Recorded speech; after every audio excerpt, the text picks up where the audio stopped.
Hello Internet, my name is Swan and this video is my attempt of a special Nuzlocke challenge that I dubbed the NerfLocke. This challenge does start with the base Nuzlocke rules.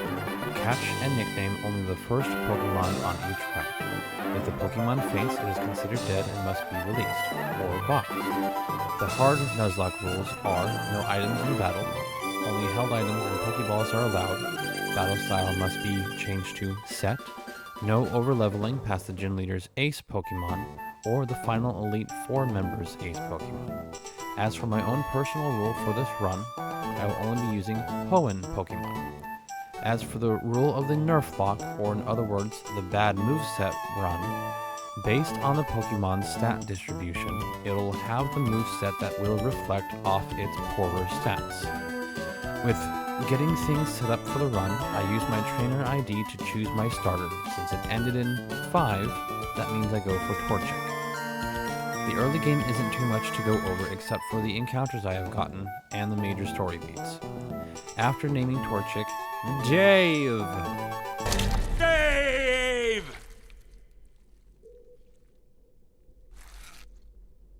Kowalski. Sorry, sir, no clue. Dave! Dave! Dave! Dave? Dave! Dave! Dave! Ah! With Dave by my side, I proceed through the start of this NerfLocke. Our first encounter is Glitter, the Poochyena. Next is Magnus, the Zigzagoon. Afterwards, the footprint guy moves and I capture Mirror B, the Lotad. After dealing with Wally's capturing tutorial, we get Irish, the Wurmple. Unfortunately, during training Magnus, we get hit with a crit from the Tailo on the beach. Sorry, Magnus. Hopefully you can be revived in a future run. Going into the forest, we get Nope, the Tailo. With trying to keep my team as evenly leveled as possible, the Team Aqua Grunt does seem like he could give us some trouble, with my luck as it has been so far this run. But Dave showed the lies hiding behind their puppy power. After leaving the forest, we are at low health, and Glitter was taken out by a wild Tailo. Crap. This is already a death-heavy run. I need to be careful. After safely arriving at Restboro, I grab a repel and make my way to the cave to get Whismur, as it is a guaranteed encounter and allows for more options in the grass I went past. Welcome to the team, Scoops. Going back outside the cave, we get Xena, the Nincada. Unfortunately, while training everyone to level 15 to match Roxanne's ace, Scoops dies to back-to-back crits. Unfortunately, I was not paying attention. I'm sorry, Scoop. Please forgive me. However, while EV training Mirror B in attack stats, I came across this shiny Wurmple. I did post a video on my channel of this, so you can go watch that if you want. I'll try to find a clip if I can, or incorporate it. I'm still new at this, so I apologize. But after EV training my team, mainly in defense and giving attack EVs to the appropriate Pokemon, I make my way into the gym for my first gym badge for this challenge. I have 3 bugs, a chicken, and a lily pad. Let's see how this goes. Roxanne only has 2 Pokemon in Sapphire, Geodude and Nosepass. I figure I should make her use the potions she carries on the lesser Pokemon, so I use Xena to lower Geodude's accuracy all the way down. Then set up Hardens. This would have gone better if I had a bear. I swap out the Irish and try to poison the rock. It took some tries after setting up a few Hardens, but we got it. I bring Xena back out because its Fury Swipes will do the most amount of damage in one turn along with the poison damage. With Roxanne using her potions on Geodude, I just need to survive long enough to get to her ace. The Geodude ultimately goes down from poison as I bring Xena back in to sacrifice herself to lower its accuracy as much as possible. I'm sorry, Xena, I should not have wasted my berries before. You didn't deserve this. Please rest well with the others. Bring out Mirror B, who is trying to get flinch luck from Astonish, but unfortunately Nosepass gets a crit and bypasses all the stats drops I threw at it. But it was not in vain. Between Irish and Sparkle with Poison Sting, we did get the poison on Nosepass. Now we just need to survive. And luckily, Dave was able to come in at the end and burn down the rock into ash. Magnus, nope, Glitter, Scoops, Xena, and Mir B, thank you all so much for the work you put in. Your sacrifices will not be forgotten. I hope you all rest warmly. With the first gym in hand, Dave deserves to evolve. Looking at our team, this will be a challenge. I hope I can get past Watson. Making our way across the region, we need to take Mr. Briny's Ferry to get to Doofer. I use repels to get to the lowest floor of the cave, that way I can get the best chances of a good encounter. But we end up getting Aaron. With his addition to the team, Watson does not seem as scary. Let's see what you have for us, Sean. We skip over trainers to make our way up to the grass below Cycling Path, and we counter a Electrike. Not the encounter I wanted, but I'll make it work. He will need a lot of attack EVs. Welcome, Elaric. After some EV training for Sean and Elaric, Irish and Sparkle need to be up to par for going against Brawl. Now that the primary players are up to level 18, let's see what Brawly has in store for us. I let Irish go first. He was our first bug and had a higher attack stat than Sparkle, and it will be needed for this fight. Irish knew what he had to do to keep going for his fallen comrades he grew up with. All of their lives lost to the last gym leader. Irish was not going to let it happen again and needed to end this battle quickly. 2 gusts bring down the Machop. Next comes out Makuhita. Irish wanted to ensure his position, so we went for a Stun Spore first. Then a series of 4 gusts take down the Sumo in training, even with Brawly trying to delay the inevitable with a potion. That's gym badge number 2, no deaths. Now to make our way towards 2 separate run killers. This will not be fun. Once we arrive in Slateport, we would deliver the object to the captain. We need to deal with some landlubbers that thought they knew better. Sean showed them the meaning of power by running through all their Pokemon with a few headbutts. And sadly, I can't keep headbutt for long, but I will try to use it to my advantage for now. After sending the pirates to Davy Jones's locker, we proceeded with our travels with a refreshing gusto for the battles that are to come. We acquire experience from the trainers around us before getting to a common run killer, Brendan, but we have been prepared for this battle. Our newly caught Elaric is leading the charge against Brendan, as his speed will help with ensuring paralysis against Brendan's team. Brendan leads with Shroomish. Elaric lands his Thunder Wave as Shroomish misses his Stun Spore. I swap out to Irish to get the kill on Shroomish with a Gust, but upon coming out he gets paralyzed. I land Gust regardless, taking Shroomish to half, then he lands a Leech Seed. That could be trouble. But 2 more gusts take him out, leaving Irish at half health, but learning Morning Sun in the process. Brendan brings out Numel, so I bring out Dave.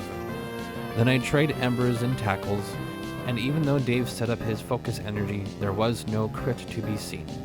Seeing that my team is running low, Brendan brings out his final Pokemon, Marshtomp. Dave is not going to survive a hit, and definitely will die to a crit, so I bring out Sparkle. Sparkle gets the paralysis off on him and whips up a storm enough to bring Marshtomp down to half health, but get brought to half himself. I swap into Sean on a lucky paralysis turn. I assumed that I would be faster with Sean's Headbutt.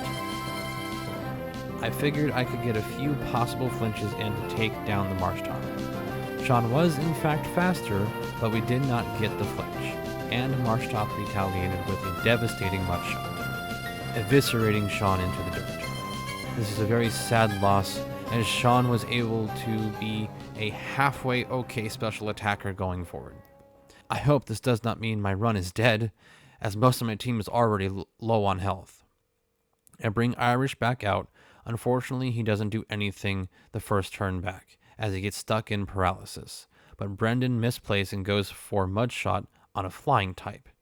2 turns in a row. So luckily my paralysis turns don't put me much further into the fire, so I'm still cooking in the pan, but I'm not done yet.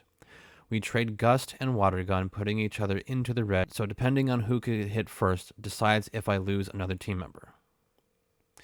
I took a chance that he would go for water gun, so I bring Ellerik back out as he's the only one with full health. Reek barely holds on from taking a water gun, but manages to hit Marshtomp with a tackle, winning us this usually difficult battle. After limping our way through the remainder of the route, we stop in Mauville to heal, then go to the next route for our encounter, which ends up being Volbeat. Welcome, Zelgrath. You may not have been who I wanted, but with Tail Glow, you can probably be one of the strongest members of the team. After taking some time for EV training, given Zelgrath, Thief, and the Black Glasses, we brave our way through the gym, barely surviving a self-destruct from a Voltorb in the process. We finally arrived to Watson. I feel we are prepared. We are trained. We can do this. I'll lead with Reek against Watson's Magnemite to start off with a Thunder Wave, which lands successfully, but so did Watson, which will make things difficult for going forward. I couldn't remember if you could paralyze electric types. Thankfully this worked. I swap out to Dave, and he lands a low roll Ember, which was helpful for getting Watson to use a potion on the next turn, meaning it wouldn't go to Magneton later. I use Sand Attack to help avoid damage from Sonic Boom, set up a Focus Energy, and another Sand Attack to help make sure I keep as much health as possible. Another Ember takes out the Magnemite. So far so good, but I know that it's not the Pokemon I need to worry about. That one will come up soon. He brings out his Voltorb. Ember crits to bring it down to healing range, which should be his last healing item. Hopefully, I didn't check. Dave summons as much power as possible with the next Ember, which was very fortunate as it leaves Voltorb with a burn, but he responds with blowing himself up, causing massive damage to Dave, leaving him in the yellow, which is easily crit range, so I need to swap. If he didn't blow up, Dave may have been able to continue. Let's see what unfolds with this unfortunate situation I find myself in. I bring out Ellerik, assuming I had him with the Thunder Rod ability. I did not. So we take a large hit, and I realize this was a mistake. So I swap out again to Irish on the hopes that he may try for Thunder Wave. I was wrong, and I brought out my bug just to be annihilated by electroshock therapy. Unlike my first attempt with this NerfLocke in Pokemon Gold, I actually feel okay enough to proceed, but I do feel like this run may not survive. It all depends on Dave here. I bring out Zelgrath for trying to set up Tail Glows. I need 3 at least because of Steel resisting Dark type. Zelgrath sets up a double team to possibly avoid Sonic Boom and Supersonic, but one double team was not enough. After 2 Tail Glow and Moonlights to heal up, Zelgrath gets taken out by a crit before he had a chance to do anything. I'm sorry, Zelgrath. We need 2 attempts to move forward, so I will need to mourn your death momentarily, and we can properly bury you with Irish and the others once we get past Watson. I bring Ellerik back out for attempting to paralyze Magneton. Reek barely survives the shockwave and lands the Thunder Wave. I was unsure with how to proceed, but as of writing this script, my next move was a poor one. I bring out Sparkle as a sack to get a safe switch into Dave. I didn't want to do this, but I know Dave would be able to proceed on his own if he could survive and take out Watson. Dave gets half damage done on Magneton, but I just hope he can survive a shockwave. Unfortunately, he doesn't. I'm left with an almost dead dog and a zombie raccoon that cannot be used. The only way Ellerik can take out Magneton is if I get supremely lucky for the next 10 plus turns to set up Leer and use tackles while trying not to get stuck in paralysis myself. This run is done. I'm not that lucky. I just have to accept this defeat and try again. Depending on my encounters for the next round for this NerfLocke, I may be able to work out a better strategy for Watson. With attempt 1's lost at Watson, I had to go into attempt 2 with a better attitude for getting through this. I know it'll be tough, so I need to be more prepared. With attempt 2, my trainer ID ended with 3, so I went with Trico, and in honor of this run, I will name him Dave. Dave! Dave has a relaxed nature, plus defense minus speed, so hopefully he can take a hit or two. After pounding Brendan's chick, Dave earns 69 experience. Nice. When we build up our encounters for going towards Roxanne, we get Fluffy the Wurmple with a positive special defense nature, Ace the Poochyena, neutral, Beaster the Lotad, neutral, Jester the Wingle, plus speed minus special attack, Zelgrath the Zigzagoon, neutral, Freak the Loudred, plus defense, minus attack, and Irish the Talo, who is not to be used, is just not good with my rules. After a severe grinding session to get the right EVs on team members, I set up for Roxanne. Firstly, everyone gets a berry. Starting us off is Beaster. They start with growling down Geodude's attack, then we swap out to Ace for sand attack. But only after 2, Ace wanted to do something other than throw sand. With its EVs trained as much as possible this early on in special attack, we go for Bite, which does a fair amount of damage. Roxanne heals up and then Ace gets a crit. I could feel the joy in this dog's attack, that he knew what was going to happen. Hopefully he's all on to this Moxie for the rest of the run. With Nosepass out, we repeat the process. Beaster for growls, Ace for sand attacks, 6 each. Then we bring out our purposefully lower leveled Jester so we could use Water Gun.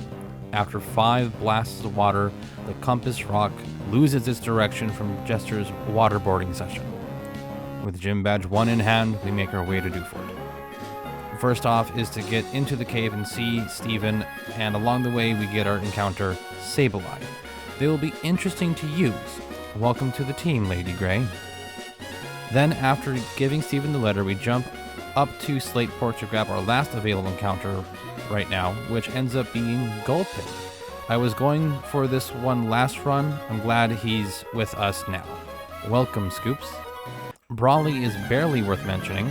Jester whips its way through the fighters with 4 total wing attacks. EV training was definitely necessary.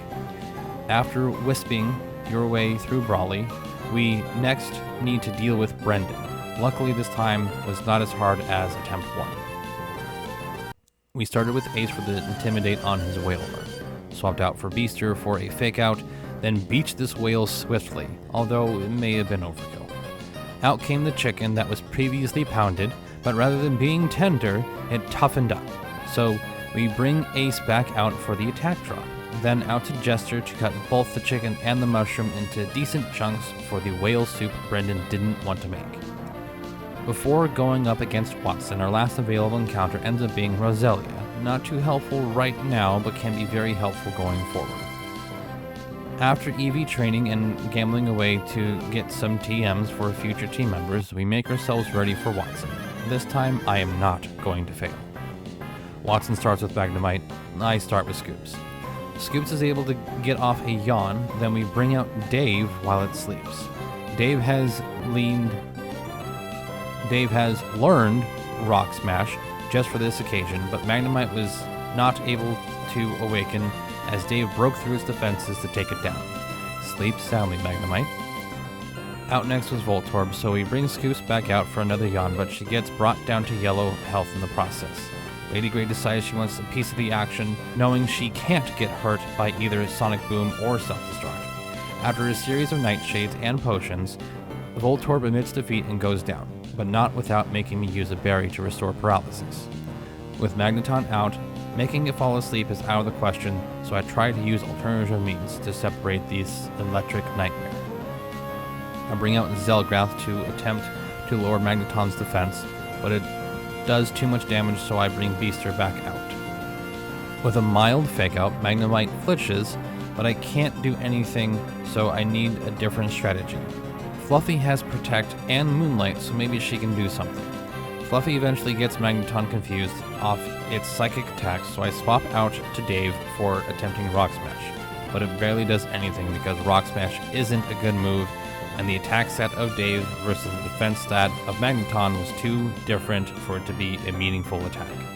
We bring Beaster back out for some chip damage and to sack, to bring Zelgrath in for a safe swap for Tail Whip. But it was not for naught, as Zelgrath's sacrifice led to Lady Grey coming back out and landing a sufficient fake out to then present the magnet with the power of shadows and claim the win. Not just for the fallen comrades within this battle, but for everyone we have lost along the way. After being full of myself through defeating Watson, we progressed through the story, grabbing encounters on our way round the base of the volcano to eventually meet up with Team Aqua leader Archie. Our encounters were Angel the Numal, Bangle the Spinda, and Poops the Survivor. Before heading up to Archie, I wanted to make sure everyone was trained up for both him and Flannery. With everyone up to level 25, we head up the volcano and get through the grunts to have our first battle with Archie. We started our battle with Archie with trying for a Mightyena honor battle. We would have won, but he used a potion, so we had to swap out. We bring out Jester, who as a natural Pelipper fashion goes for Protect, but after a few wing attacks, the Pelican takes down the dog. Just to take a small attention away from the battle, I noticed that the sprite I grabbed for Spinda has no markings on its face. Weird, I know. It's got like a million patterns it can be found with, but it's weird not seeing the spots on its head. Getting back to the fight though, Jester did bring down the Golbat to a fairly low health, so I bring out Poops as Archie heals up his bat.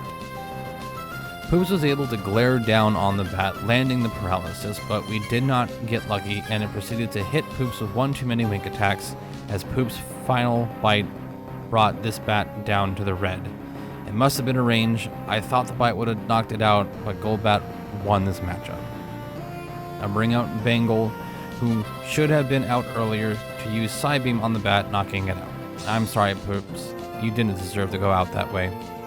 Bangle lands a Hypnosis, which I figured I would bring out Ace to get the Intimidate drop, but Sharpedo only stays asleep for one turn, for Ace to throw some sand just to get knocked out. Crap. I should have expected this and not kept Ace in and brought someone else out. I'll need to keep this in mind going forward.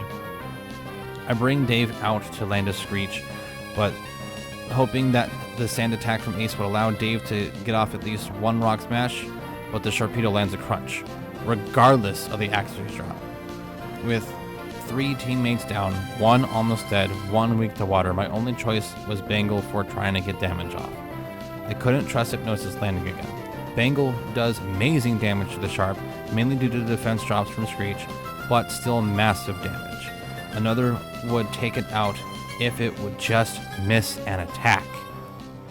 But for some reason, the Shark just has the ability to see through the sand sitting on its face, and it takes out Bangle like the plump snack that was the main course of my team.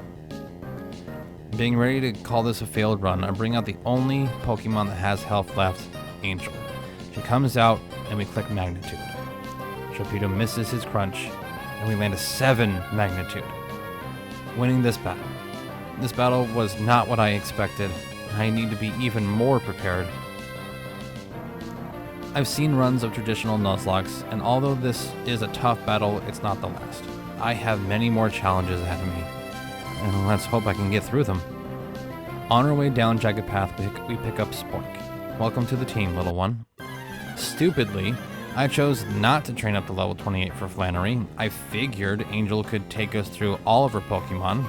I was mostly right. After destroying her first 2 slugs with Magnitude, I needed to change up the strategy because I knew her Torkoal would be difficult. Angel wanted to stay in. She ended up getting a ×9 Magnitude, which was fantastic to see her enthusiasm for this battle. But Torkoal got off a mean body slam which paralyzed her. But I decided to bring out my own Torkoal and stupidly go for Smokescreen as I witnessed severe damage upon my own turtle, and the White Smoke ability kicks me in the ass. I bring out Lady Grey for a Nightshade, then Flannery heals up her Tortoise, where Lady Grey goes for a Detect. I assumed Lady Grey could have survived an overheat, so she gets some damage off with Nightshade again, but goes down to the overheat that I wanted to avoid. Then Jester wanted to help, coming out with another classic Pelipper Protect, leading into Supersonic. After a Body Slam paralyzes Jester, Torkoal gets the Attract off, and we need to swap, otherwise Jester will go down. So we bring out Freak to a heavy flail. where he goes off a light uproar, but goes down to body slam. Scoop comes out on a healing turn to yawn the Torkoal. I hope I can take advantage of this sleep, unlike Archie's torpedo. I wasted the turn bringing out Jester, so I bring Angel back out on the hope of both my paralysis luck and her sleeping for the remainder of this battle. But Angel wanted to show off her poetry skills by doing a reverse haiku with a 7, then a 5, and another 7 magnitude combo, as we land each against being paralyzed and Torkoal staying asleep the entire time. I feel like Angel does not like to be criticized on her poetry. With this win, we let Scoops evolve and we snag us a Cacnea from the desert. Also, while in the desert, we pick up the root fossil. I knew if I didn't say what I took, everyone would ask. Actually, now that I mention it, everyone asks anyways. Comments are good for the YouTube algorithm. Thank you, Madrybread. I'm sure someone else uses this joke, but I know it most from his videos. Everyone go check him out. After training everyone up to Norman's level cap, we make our way through his trainers and prepare ourselves for the battle against our father. Norman starts with his weaker slacking as I go for Jester. I know that I need to be careful, so it's swapping between attacking and protecting for now, but I do have Jester go for a supersonic to at least get a bit of chip damage off if slacking hits itself. I swapped out to Fluffy on a loafing turn for possible better damage from Psybeam, and as well possibility to confuse in case the first confusion lets up. Fluffy was able to get the first slacking down to the red before Norman heals it up. We swap out to Young for trying to get bigger damage done on the weaker ogre of this team, eventually getting it down enough to knock it out so Vigoroth comes out. Young sets up white smoke screens and puts Vigoroth into the yellow, but its attacks leave Young in yellow crit range, so I need to swap out. But instead of putting the damage onto someone else, I take the chance to blast this ape away with Young's excellent firepower. Lastly comes out his ace, Slacking. Still technically illegal because you can't get a Slacking at level 31. I stay in with Young going for smoke screens again because I do not want this thing to actually hit me or someone will die. After a few smokes and protects against his focus punches, I feel it was okay to swap out and get this thing lower even more. Jester comes out to confuse it, but it ends up missing Supersonic 4 times in a row. Luckily, Slacking also did nothing, so thank you Young for setting him up for the rest of the team. Since Jester just can't seem to hit this brick house of a Pokemon with Supersonic, I decided to go for damage with Angel, who before this fight I taught did. Angel's damage output was not the best, but it was doing enough. She was able to get this oaf down to the red, but Norman healed up, then landed a facade which destroyed my Angel into nothingness with the power behind it. I'm sorry, my little camel. This was not your fate. You were supposed to take us to Steven, but now you should rest. We slugged Scoops out for a yawn because at least with Slacking asleep it can't do a lot of damage to me. Thankfully through its nap, Scoops was able to take down the king with a barrage of sludges. As always, after defeating Norman, we get Sir from Wally's parents, which opens up a few more encounters as well as getting the super rod from the fisherman on Route 118. We catch ourselves Viking the Whalemore, Rainbow the Corefish, and Green the Carvan. After training up our new encounters, we arrive at the weather station on 119. We are saving a special encounter for later. Ultimately, this encounter never came. But nothing else to say, we wash away Team Aqua with a few team members and get the gift cast form for possible use later on. I still haven't decided how this thing can work in accordance with the rules. In the continuance of lackluster battles, we have Brendan who opens up with Whalemore. 3 sledges from Scoops shows the whale the terrors of toxins. Then, when Combuskin comes out, Scoops puts it to sleep for Jester to come in and whip it away through the chicken and mushroom for yet another bowl of whale soup for Brendan to scarf down. With Brendan defeated, it opens up the encounter on 120 for us, which is Absol. Welcome, Shadow. I'm hopeful that you can lend a huge hand in the process. Getting Shadow here also allows for Kecleon to be caught as a 1% encounter later on. After setting up our team with EVs and movesets, we gather together through the bird specialists in the 4-tree gym to ready ourselves for Winona. We lead with our freshly caught shark, Green, whose ice beam was too much for the normally amazing bird of this generation. I will have come to find out that this was an illegal move to put onto Green as per my rules. Next for Winona was Pelipper. I swap out to Shadow on a supersonic. Luckily, we evade, and Shadow lands a Thunderbolt, without this Pelican using its signature strategy of protecting every other turn. Winona's next member was her Skarmory, who ended up being no match for Young, who came up in a soft Steel Wing. I could almost sense Skarmory's disdain when it saw the flames erupt from Torkoal, only to go down with its own regret of daring to touch fire. Lastly was her ace, Altaria. I bring out Green on a Dragon Dance thinking I would outspeed, however I was wrong, but thankfully Green hung on with 5 HP remaining and got the kill, winning us this badge. As I proceed through to the next story point and available encounters, I couldn't help but feel dread loom over me, as if this win was not meant to be. That all I have been through was falsely obtained. So I stop and ponder what could be eating away at me, what could possibly be making me feel this dread. So I take further time to reflect on the decisions I have made during my journey here, and came to the realization I was not meant to make it this far. I was lucky to have succeeded when I was fated to fail.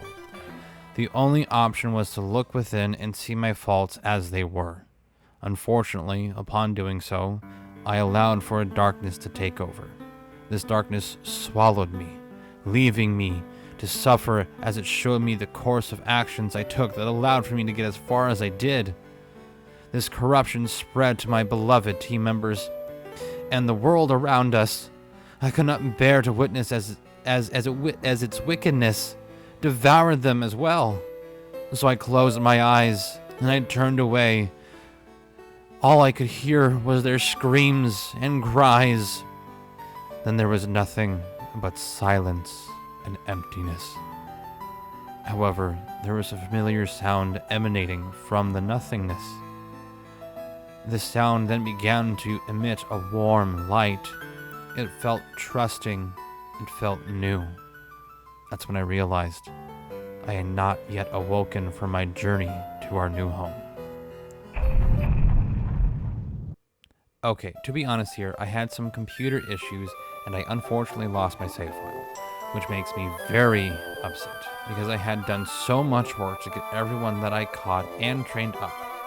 But I'd rather have a working computer and deal with a redo from technical issues versus having no computer at all. We've been here before, let's skip ahead to the good parts, but we could have different luck. Against Roxanne, luckily our encounters allowed for us to obtain a Shroomish, which was able to basically solo her with Leech Seed and Absorb. With Brawly, it was an easy sweep for Roy, who just flapped its wings and his fighting types crumbled beneath the awesome might of this majestic butterfly. The rival fight before Watson generally can be a run killer, but luckily my encounters thus far allowed me to be confident to go up against him. Ace gets a Thunder Wave off for Ringle to come out and slice the mushroom to pieces with its wings. After Numel entered the battle, God came out and showed its powerful thighs and dropped the camel to its knees. Brendan brings out Marshtop, who would have gone for Mudshot, so I bring out DNA for immunity, then swap to Tuda for 2 Mega Drains, while Marshtop was stuck with Bide. Before I continue with the run, I need to acknowledge something.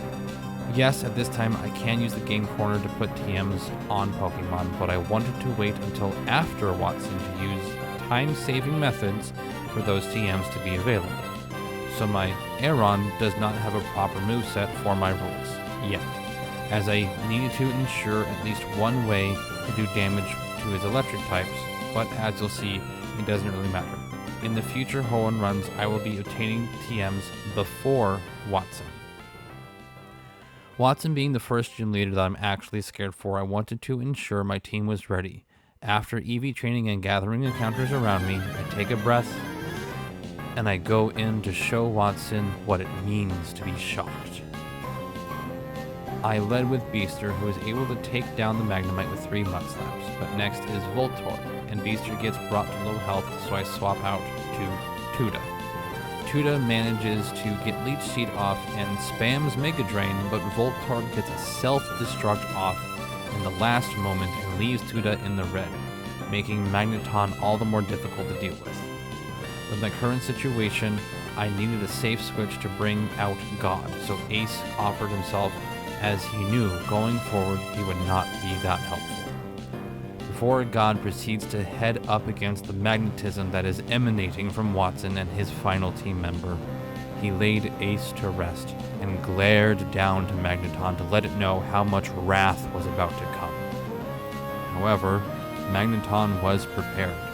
They traded double kicks and shockwaves, leaving each other in low health, but God's vengeance was not to be trifled with, and he is able to have his retribution for his fallen comrade, winning us the 3rd match. With the team in mild disarray from the loss of Ace, we proceed forward, gathering new members to our outfit, and eventually making our way to the top of the mountain, where Archie awaits after stealing the meteorite. Bangle attempts to overpower Archie's Mightyena, but its intimidate caused for a lackluster amount of power from the Lily Frog. And ultimately, Mightyena kept getting critical hits, causing most of the team to be in yellow before the end of the fight. God had to come out and drop-kick the Mightyena into the volcano to teach it a lesson. As the Golbat came out, we bring out Beaster, who was able to tank the hits from Golbat, and after 3 takedowns, the bat dropped towards the fiery pit below us. Finally was his Sharpedo. But Tuda was able to simply drain away its health, winning us the battle. With the volcano no longer under siege and the meteorite recovered, we proceed to our next roadblock, Flannery. By this time, I figured it was appropriate for a setup strategy, since God learned Bulk Up, so Young led us by severely lowering the first slug's attack and accuracy for God to come in safely and get some squats in before showing these slow fire types the meaning of never skipping leg day. After roundhousing her 2 slugs, Torkoal came out, and God was doing some severe damage with its leg training, but Torkoal decided it was going to be an issue, and landed a critical hit body slam, killing God, our starter. This was such a severe loss, I almost quit the run because I felt that God needed to be with me until the end. However, our unit was not prepared to give in, and they needed to avenge him. Bro came out to roll his dice for magnitude, but gets a low roll, and Torkoal demolishes Bro with a full power overheat, taking out 2 of the 3 fire types that we had on our team.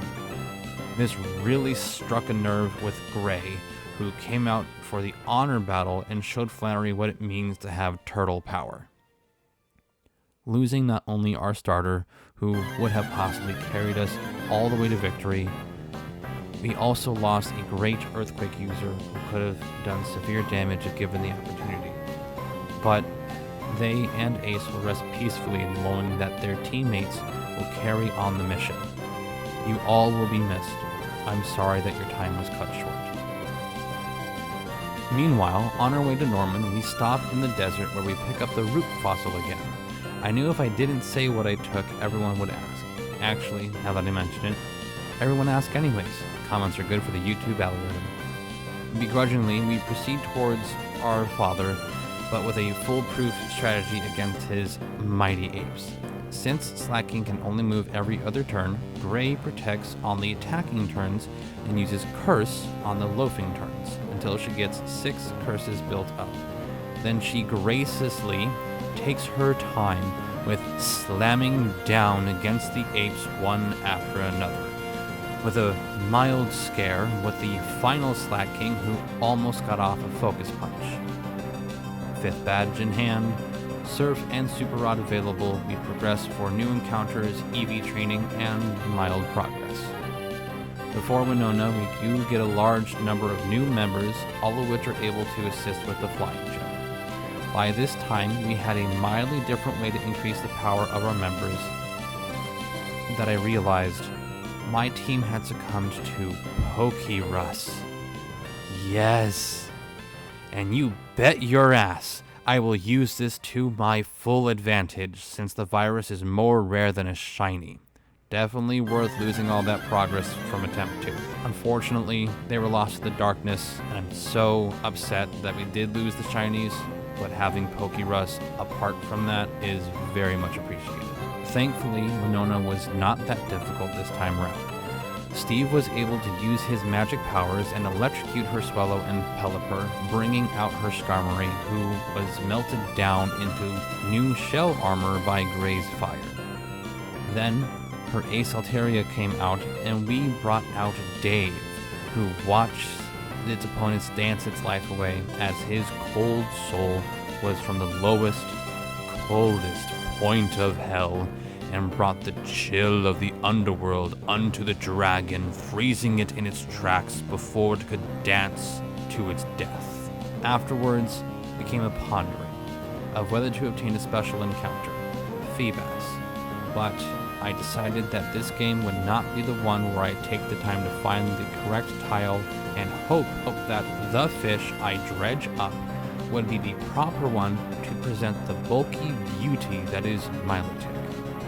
They will have to wait for another run.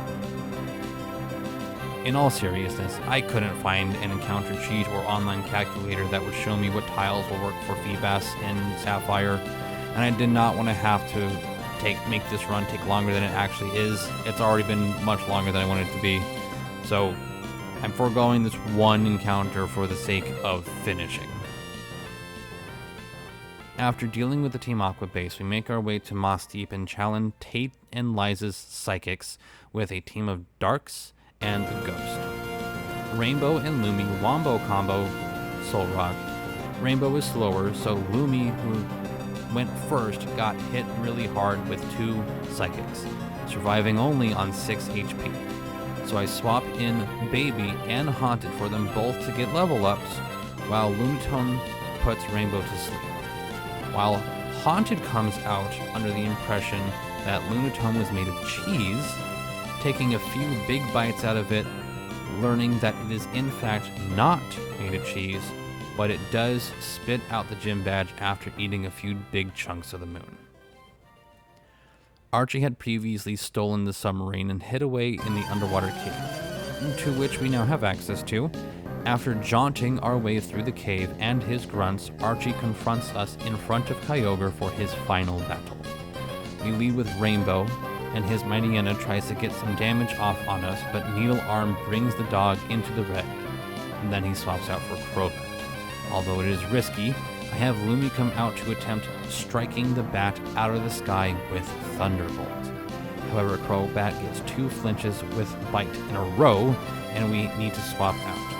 Haunted trades places with Lumi and gets a critical Surf, leading to Archie's own Sharpedo, who gets a nasty damage off with Slash. We eventually get DNA to take out about half health from the Shark Head, leaving the Zelgrath to come in for the kill with Hyper Beam. After setting the sea basin free and causing massive havoc on the world, Archer realizes his mistake and I have to clean it up.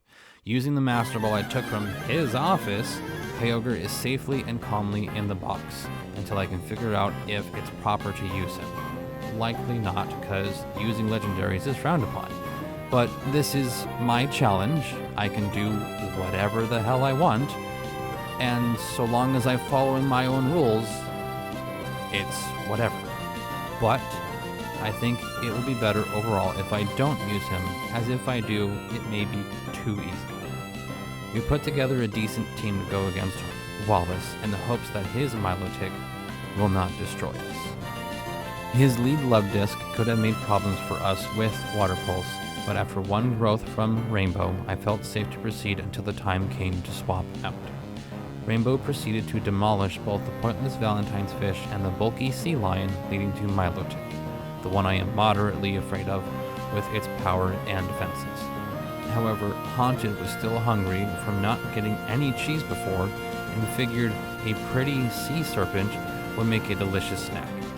Crunching its way through the thick-skinned fish, Haunted came out on top while getting left in low health for Wishcash to come in. Luckily, DNA remembered his battle against Brendan before Watson and came out on the Earthquake, then protected to see what the catfish would perform next, which was a Water Pulse. Rainbow comes back out, figuring it could be fine with the damage from the possible confusion if hit by a Water Pulse, but Wishcash just went for Amnesia, leaving itself wide open for Needle Arm, which took it completely down. Finally was Seeking, who was surprisingly able to take a few more Needle Arms than Wishcash. Wallace kept healing it up, and unfortunately Rainbow caused too much self-inflicted damage and had to tag out. DNA attempted to come in for the kill, but also got confused. So Baby steps up, dodges a one-hit KO horn drill, and fries the fish into a fantastic feast, finally allowing us to walk away with the 8th gym badge and being one step closer to finishing this challenge. Luckily, albeit planned, our last usable encounter is Salamence, who after training up is able to sweep through Wally's team, only suffering a decent hit from Gardevoir's Psychic, but 2 crunches puts down the Rule 34 bait. After some much needed grinding to level cap of 55 and theory crafting for the Elite Four and Champion, I decide on the following team. Lady the Salamence with Dragon Breath, Dragon Claw, Flamethrower, Crunch. Lumi the Bayonet using Thunderbolt, Feint Attack, Will-O-Wisp, and Psychic. Haunted the Sharpedo using mainly Surf and Crunch with Dive and Waterfall as backup. Baby the Absol with Thunderbolt, Ice Beam, Bite, and Double Team. Bengal the Ludicolo wielding Strength, Brick Break, Facade, and Fake Out. And finally, Angel the Whale Lord using Water Pulse, Rest, Rollout, and Water Spout. First up is Sydney. I did give Bengal Brick Break, but Facade should do more damage since I did take the time to pre-poison him. After 2 boosted Facades, my Diana went down, and yes, I did realize at this time I completely forgot to give my team type boosting items, so we are finishing this without held items, unintentionally adding more difficulty. After my Diana comes out the better dark type dog, Absol, the disaster Pokemon. I always thought this one was so cool, but the physical special split caused a lot of issues for Pokemon this generation. Bengal's first Facade on Absol left him less than I wanted as he goes for Swords Dance, and the second Facade leaves it in the red. Absol responds with a critical hit, ×2 super effective aerial ace, taking out our favorite dancer. I'm sorry, Bengal, I risked it for the biscuit. Rest well with God and our other fallen comrades. Lady was informed of our lost comrades before starting our final challenge, so she flew in with vengeance and proceeds to solo the remainder of Cindy's team. After Absol heals 2 Dragon Claws later and it goes down. Flamethrower ignites Cacturn, leaving the crops to suffer. Sharpedo is shown the difference of sharp claws versus rows of fangs, and his Ace Shift Tree finally comes out. It sneaks in a Fake Out, but ultimately the Oni succumbs to the Forest Fire. Lady proceeds to swagger her way back to her Pokeball, presenting her dominance over the darkness. As we proceed forward, I could feel the chill in the air increasing as the souls of the damned are dancing the hula. Phoebe being interrupted during her dance practice may have been intimidating for some people, but not for Haunted. She grew hungry during Lady's battle with Sydney, and the only thing that could curb her hunger was the souls dancing in front of her. Haunted gobbles up the first Dusclops like a juicy tuna. Sableye attempts to psych Haunted out by harnessing the darkness into an attack, but Haunted was having none of it. Two serfs wash away the crystal goblin. The two marionettes stood no chance as they were treated as a mid-meal snack. Finally was Haunted's main course, Phoebe's stronger Dusclops. I could see her eyes widen as the final beacon was lit, but Gondor could not call for aid, as Haunted's first crunch put her ace into low health, and the respondent earthquake barely left a dent, as a final crunch brings us one more victory closer to finishing this challenge. Even with Haunted devouring the lost souls of Phoebe's dance group, the chill grew colder as we advanced to the third member, Glacia. Angel is our choice here, as Glacia cannot do much to the blimp fielding her room. All Angel has to do is roll over, and that's exactly what she does. Glacia's first choice, Glalie number 1, was only able to get off a redundant light screen, as the first rollout was enough to get built up for the next 4 members of her team. Both Celios and the other Glalie were squished with every aileron roll that Angel performs. Angel had to recharge before getting dizzy, so on Glacia's ace, Walrein, Angel changes to a barrel roll, as every half rotation Walrein keeps landing blizzards. We avoid being frozen due to the sheer aerodynamics of Angel being able to shrug off any wind chill. On the third roll, Walrein goes down. Then Angel stares down Glacia to showcase the true way of water. That line would have worked better with Wallace. I should have thought of it beforehand. Oh well. Last of the Elite Four, Drake. If we're not careful, he will cause massive damage to our whole team, especially with his ace elements. However, as I may be feeling cautious for the next battle, I turn to Lady, who seemingly was calm and ready to fight for reasserting her dominance that was displayed earlier with Sydney. I now understand that she is ready. Let's go. Lady blasts away Drake's Sheldon with a powerful dragon breath, leading him to throw out his bulkiest of clouds, Altaria, who Lady was sure she could take out with a single dragon claw, but Altaria hangs on with a sliver and proceeds to perform its mating call, which is normally intimidating, but can last for too long, which became its downfall as Lady saw the kill and flew in for a second dragon claw. Drake seemed to be getting nervous and brings out Flygon, but Lady knew she was the more able-bodied dragon in comparison, mainly due to her training, as she swooped over and obliterated both Flygons with a single dragon claw. Finally was Drake's own Salamence, so Lady wanted to stay in for the honor battle. She seemed determined to continue asserting her dominance. I watch as both dragons circulate each other, waiting for the right moment to strike. And then BAM! The dust settled, Lady stood victorious. Drake congratulated me and Lady for us to proceed to the final battle. I praised Lady for doing such a great job for honor training, and we went on our way to the champion. Stephen, you've helped us on our journey, but now it's time to step down from your throne. Lady was riding her high from Drake, and her fire powder was scorching hot. It boiled Stephen's skarmory before it could do anything. Next was Claydol. But knowing it had ancient power, Angel trades places with Lady to tank the ancient power. Luckily, Claydol does not get the Omni boost. Angel was able to land a very strong water spout, putting it into the red as it responds with a light screen, only delaying the inevitable as Angel grew angry. Angel fired off a water pulse as Stephen shows off Daddy's money to heal up his Claydol. On the second water pulse, the sonic pulses confuse Claydol, causing it to hit itself, leaving it open for a good water spout to drown the clay golem for the kill. With light screen still up, Angel felt powerful enough to try for water spout again, but it wasn't enough to knock out the aggron that followed Claydol as he landed a thunder, causing great damage to Angel, so she had to lower her altitude, giving her a better aim for a 2-hit with water pulse. With Angel injured and Cradley now out, we swap out to Baby, who brushes off the Giga Drain and crits the Barnacle with an Ice Beam. Very good, Baby. Now, there's just a few more on this team. Let's do this, everyone!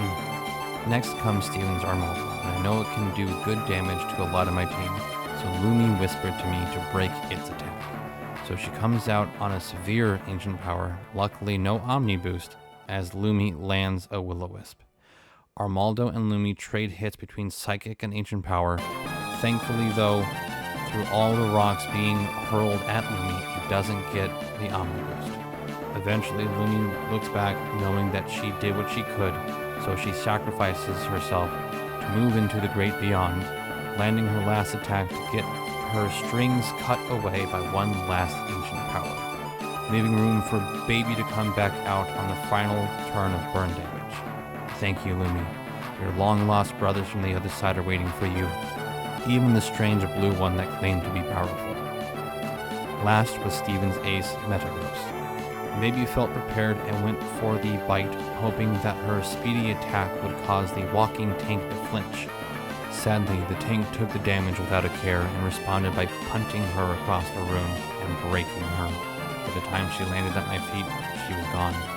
Auntie was furious that she lost her sister and came out to gnaw on Metagross, only to be blasted away by a hyper beam, getting evaporated in the process. Lady was witnessing this for too long and came out to sweep away the legs of iron on this behemoth. She built up all the firepower she could and unloaded every ounce of plasma to liquefy this tank into a pool of lava for the retribution of all her fallen comrades. Thankfully, with this win, every lost soul in this timeline and the others can safely rest as we save for the final time as the champion. Oh my god, I can't believe I actually did all of this and I actually won. I mean, with the previous video, we ended with losing to Red, but technically the challenge was won by having completed the Elite Four. The aspect of finishing with Johto and finishing with Red is more of a solid completion, but we're not focusing on that. We're focusing here with Sapphire. We beat Steven, we rolled the credits, we are done. This took so long to put together. This YouTube is not my full-time job. I'm doing this as a side thing, and doing these challenge videos, I wanted it to be unique. I did not expect the actual playing through and editing and recording all of this to take so much time. If you guys get to this portion, I want to first thank you so much for seeing this through to the end. It is wholeheartedly welcome that you guys are sitting here and enjoying my content, watching me suffer through this. I can't guarantee when the next challenge is going to come out, but the next NerfLocke challenge will be in the next set of games, Fire Red and Leaf Green. I have to make some decisions here for what game I'm going to go through with, but it is looking hard. I'm hopefully going to get the next challenge up before 30 days. Maybe. It all depends on my non-YouTube schedule. So work, home, a whole bunch of things. But for everyone that's watching, thank you again so very much for seeing this through to the end. It would mean the world to me if you could leave a like, leave a comment, let me know your thoughts. Share it to someone else who you think would enjoy watching me suffer through this. And I'm streaming some days as well. I don't really have a schedule. If you go to my Twitch, which will be linked down in the description, all my socials are linked in the description. I got Twitch, I got TikTok, I got Twitter. I'm not really active, but I do share some stupid shit every now and again. So please, go give me a follow, go share my stuff around. It's warming to me to know that other people do appreciate this content. So I'll leave you guys with this. I will be back soon. We do have the Let's Play going on the channel, so please look forward to more videos of Mario. And as always, be excellent to each other. Thank you.